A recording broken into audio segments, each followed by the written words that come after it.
Hello Hariom. किरण family में आपका स्वागत है। श्रीमद् भागवत महापुराण पढ़ने जा रहे हैं। श्री गणेशाय नमः। ओम भूर्भुवः स्वः तत्सवितुर्वरेण्यं भर्गो देवस्य धीमहि धियो यो न प्रचोदयात्।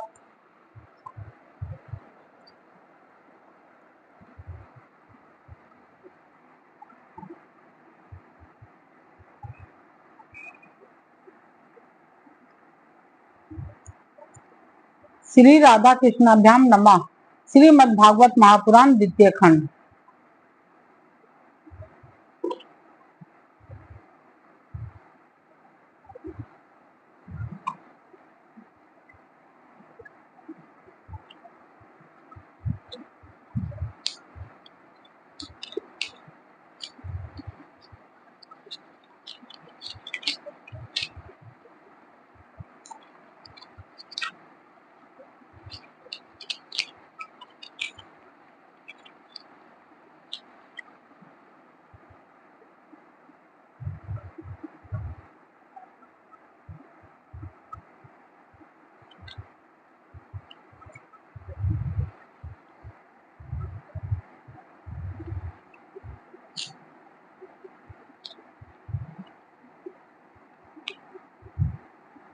दसम स्कंद अथक सप्ततितमो अध्याय 71 अध्याय। श्री कृष्ण भगवान का इंद्रप्रस्थ पधारना। श्री सुखदेव जी कहते हैं, परीक्षित, भगवान श्री कृष्ण के वचन सुनकर महामती उद्धव जी ने देव ऋषि नारद सभासद और भगवान श्री कृष्ण के मत पर विचार किया और वे फिर वे कहने लगे। उद्धव जी ने कहा, भगवान देवर्षि नारद जी ने आपको यह सलाह दी है कि फुफेरे भाई पांडवों के राजसूय यज्ञ में सम्मिलित होकर उनकी सहायता करनी चाहिए। उनका यह कथन ठीक ही है और साथ ही यह भी ठीक है कि शरणागतों की रक्षा अवश्य कर्तव्य है। प्रभु, जब हम इस दृष्टि से विचार करते हैं कि राजसूय यज्ञ वही कर सकता है जो 10 दिशाओं पर विजय प्राप्त कर ले, तब हम इस निर्णय पर बिना किसी दुविधा के पहुंच जाते हैं कि पांडवों के यज्ञ और शरणागतों की रक्षा दोनों कामों के लिए जरासंध को जीतना आवश्यक है। प्रभु, केवल जरासंध को जीत लेने से ही हमारा महान उद्देश्य सफल हो जाएगा। साथ ही उससे बंदी राजाओं की मुक्ति और उसके कारण आपको सुयश की भी प्राप्ति हो जाएगी। राजा जरासंध बड़े बड़े लोगों के भी दांत खट्टे कर देता है, क्योंकि 10,000 हाथियों का बल उसे प्राप्त है। उसे यदि हरा सकते हैं तो केवल भीमसेन, क्योंकि वे भी वैसे ही बली हैं। उसे आमने सामने के युद्ध में एक वीर जीत ले, यही सबसे अच्छा है। छौनी सेना लेकर जब वह युद्ध के लिए खड़ा होगा, उस समय उसे जीतना आसान ना होगा। जरासंध बहुत बड़ा ब्राह्मण भक्त है। यदि ब्राह्मण उसके किसी बात की याचना करते हैं तो वह कभी कोरा जवाब नहीं देता। इसलिए भीमसेन ब्राह्मण के भेष में जाए और उसे युद्ध की भिक्षा मांगे। भगवान, इसमें संदेह नहीं कि यदि आप उसकी उपस्थिति में भीमसेन और जरासंध का द्वंद्व हो तो भीमसेन उसे मार डालेंगे।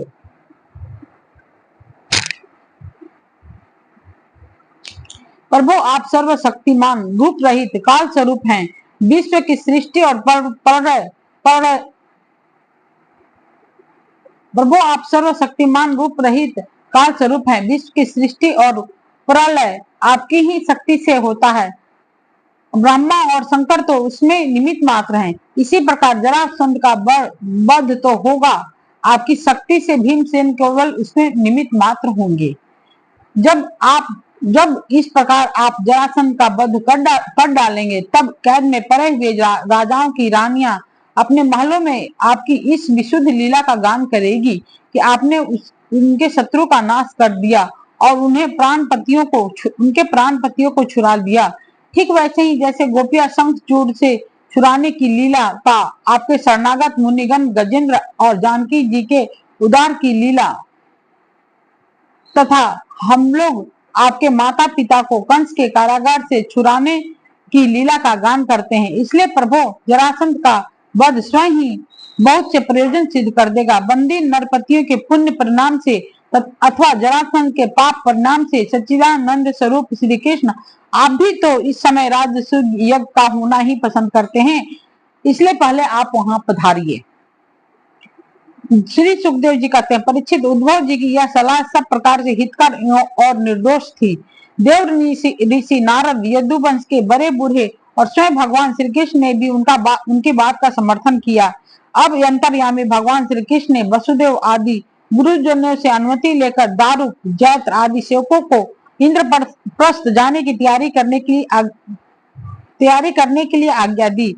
इसके बाद भगवान श्री कृष्ण ने यदुराज, उग्रसेन और बलराम जी से आज्ञा लेकर बाल बच्चों के साथ रानियों और उनके सब सामानों को आगे चला दिया और फिर दारुक के लाए हुए गरुड़ ध्वज रथ पर स्वयं सवार हुए।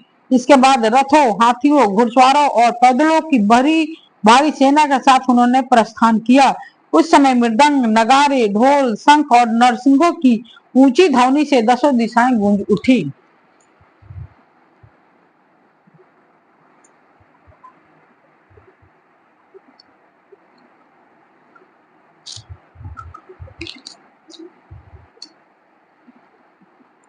सती शिरोमणि रुक्मिणी जी आदि सहस्त्रों श्री कृष्ण पत्नियां अपनी संतानों के साथ सुंदर सुंदर वस्त्र, आभूषण, चंदन, अंगराग और पुष्पों के हार आदि से सज धज कर डोलियों, रथों और सोने की बनी हुई पालकियों में चढ़कर अपने पतिदेव भगवान श्री कृष्ण के पीछे पीछे चली।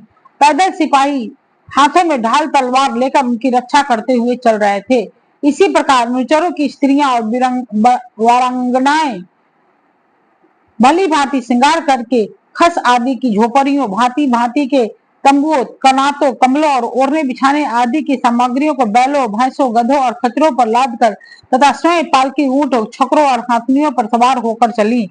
जैसे मगरमच्छों और लहरों की उछल कूद से क्षुब्ध समुद्र की शोभा होती है, ठीक वैसे ही अत्यंत कोलाहल से परिपूर्ण फहराती हुई बड़ी बड़ी पताकाओं, छत्रों, चमरों, श्रेष्ठ अस्त्र शस्त्रों, वस्त्र, आभूषणों, मुकुटों, कवचों और दिन के समय उन पर पड़ती हुई सूरज की किरणों से भगवान श्री कृष्ण की सेना अत्यंत शोभायमान हो रही थी। देव ऋषि नारद जी भगवान श्री कृष्ण से सम्मानित होकर और उनके निश्चय को सुनकर बहुत प्रसन्न हुए। भगवान के दर्शन से उनका हृदय और समस्त इंद्रियां परमानंद में मग्न हो गई। विदा होने के समय भगवान श्री कृष्ण ने उनका नाना प्रकार की सामग्रियों से पूजन किया। अब देव ऋषि नारद ने उन्हें मन ही मन प्रणाम किया और उनकी दिव्य मूर्ति को हृदय में धारण करके आकाश मार्ग से प्रस्थान किया। इसके बाद भगवान श्री कृष्ण ने जरासंध के बंदी नरपतियों के दूत को अपनी मधुर वाणी से आश्वासन देते हुए कहा, दूत, तुम अपने राजाओं से जाकर कहना, डरो मत, तुम लोगों का कल्याण हो, मैं जरासंध को मरवा डालूंगा। भगवान की ऐसी आज्ञा पाकर वह दूत गिरिवज्र चला गया और नरपतियों को भगवान श्री कृष्ण का संदेश ज्यों का त्यों सुना दिया। वे राजा भी कारागार से छूटने के लिए शीघ्र से शीघ्र भगवान के शुभ दर्शन की बाट जोहने लगे।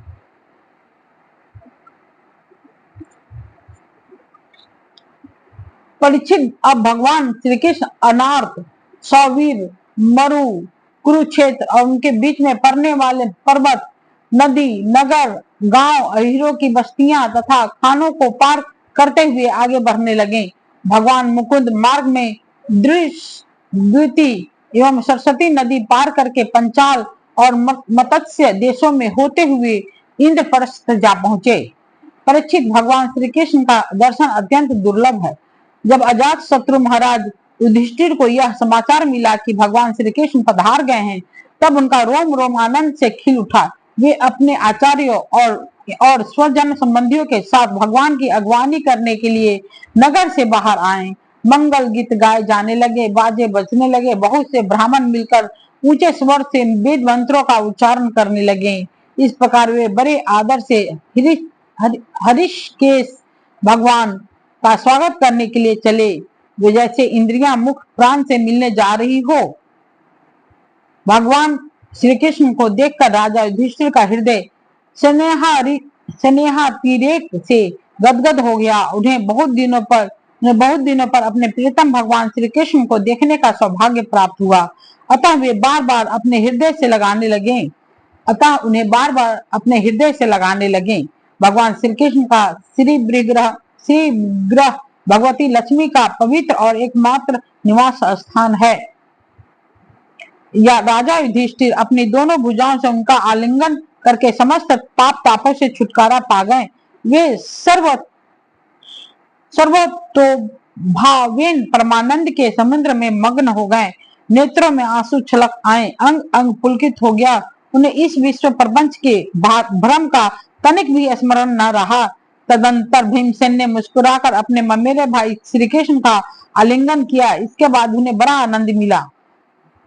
उस समय उनके हृदय में इतना प्रेम उमड़ा कि उन्हें बाह विस्मृति सी हो गई।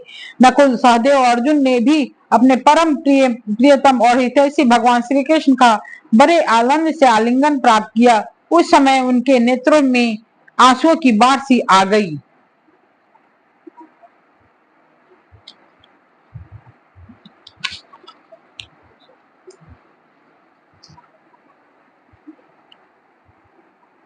अर्जुन ने पुनः भगवान श्री कृष्ण का आलिंगन किया। नकुल और सहदेव ने अभिवादन किया और स्वयं भगवान श्री कृष्ण ने ब्राह्मण और कुरुवंशी वृद्धों का यथा योग नमस्कार किया। कुरु, संजय और के देश के नरपतियों ने भगवान श्री कृष्ण का सम्मान किया और भगवान श्री कृष्ण ने भी उनका यथोचित सत्कार किया। शुद्ध, मागंध, बंदी जन और ब्राह्मण भगवान की स्तुति करने लगे तथा गंधर्व, नट, विदूषक आदि मृदंग, शंख, नगारे, बाण, ढोल और नरसिंगे बजा बजा कर कमल नयन भगवान श्री कृष्ण को प्रसन्न करने के लिए नाचने गाने लगे।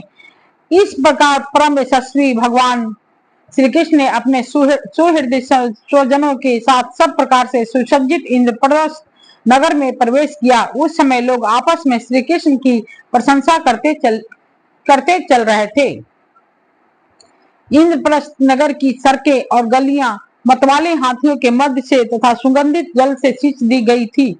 जगह जगह रंग बिरंगी झंडियां लगा दी गई थी। सुनहले तोरण बांधे हुए थे और सोने के जल भरे कलश स्थान स्थान पर शोभा पा रहे थे।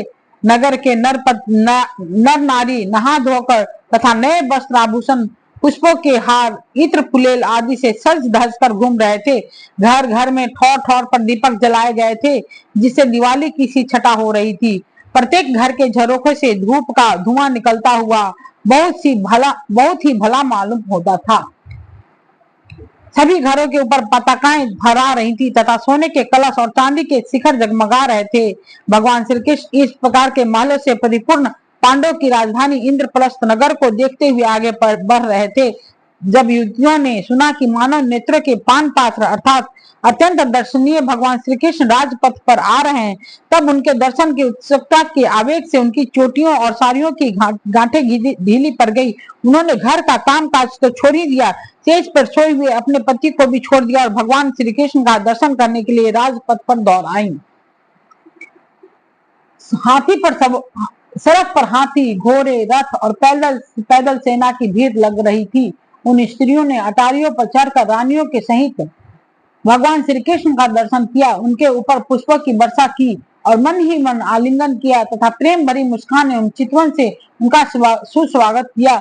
नगर की स्त्रियां राजपथ पर चंद्रमा के साथ विराजमान ताराओं के समान श्री कृष्ण की पत्नियों को देखकर आपस में कहने लगी, सखी, इन बड़भागिनी रानियों ने न जाने कौन सा पुण्य किया है कि जिससे के कारण पुरुष शिरोमणि भगवान श्री कृष्ण अपने उन्मुक्त हाथ से और विलासपूर्ण कटाक्ष से उनकी ओर देखकर उनके नेत्रों को परम आनंद प्रदान करते हैं। इसी प्रकार भगवान श्री कृष्ण राजपथ से चल रहे थे। स्थान स्थान पर बहुत से निष्पाप धनी, मानी और शिल्पजीवी नागरिकों ने अनेकों मांगलिक वस्तुएं ला लाकर उनकी पूजा अर्चा और स्वागत सत्कार किया। अंतःपुर की स्त्रियां भगवान श्री कृष्ण को देखकर प्रेम और आनंद से भर गईं। उन्होंने अपने प्रेम विहल और आनंद से खिले नेत्रों के द्वारा भगवान का स्वागत किया और श्री कृष्ण उनका स्वागत सत्कार स्वीकार करते हुए राजमहल में पधारे। जब कुंती ने अपने त्रिभुवनपति भतीजे श्री कृष्ण को देखा, तब उनके हृदय प्रेम से भर आया। वे पलंग से उठकर अपने पुत्र वधू द्रौपदी के साथ आगे गई और भगवान श्री कृष्ण को हृदय से लगा लिया। देवेश्वर भगवान श्री कृष्ण को महल के अंदर लाकर राजा युधिष्ठिर आदर भाव आनंद के उद्रेक से आत्म विस्मृत हो गए। उन्हें इस बात की भी सुधि न रही कि किस क्रम से भगवान की पूजा करनी चाहिए। भगवान श्री कृष्ण ने अपनी फुआ कुंती और गुरुजनों की पत्नियों का अभिवादन किया। उनकी बहन सुभद्रा और द्रौपदी ने भगवान को नमस्कार किया।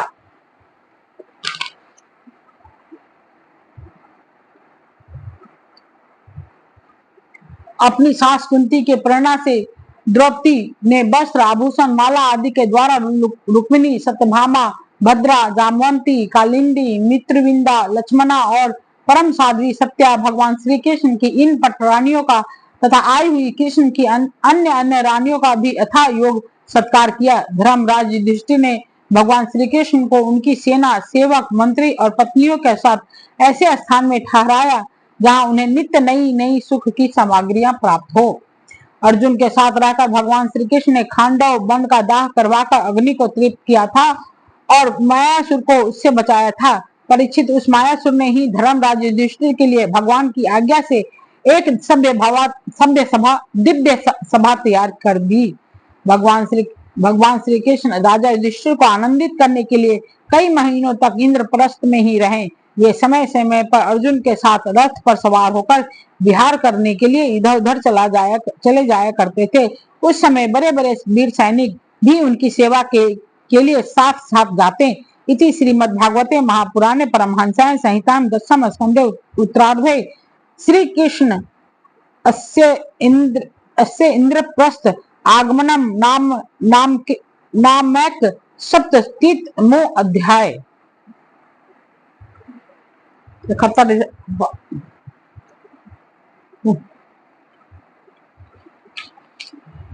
71 अध्याय पूरा हुआ। 72 अध्याय।